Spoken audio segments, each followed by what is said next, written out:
Welcome. In front of me is a Huawei P40 Lite, and today I'll show you how to enable the Do Not Disturb mode. So simply pull down the notification panel and you have the toggle right here. So you can tap on it and just tap on enable, and now it's enabled. You can also hold the toggle and it will take you to the settings. I think I held the wrong one.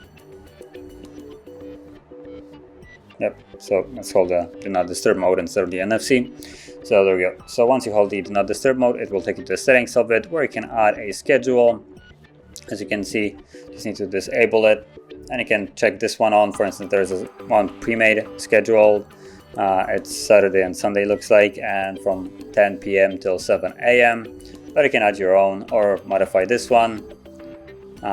You have also allow interruptions from calls and messages, and they basically allow you to set who can contact you while you have the Do Not Disturb mode enabled.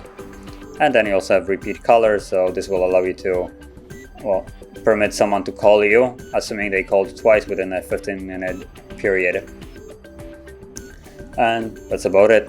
So here you can basically set it up, and once you do, it will be turning on automatically without you actually needing to do anything. So that is how you would enable and also, I guess, set up the Do Not Disturb mode. And if you found this video helpful, don't forget to hit like, subscribe, and thanks for watching.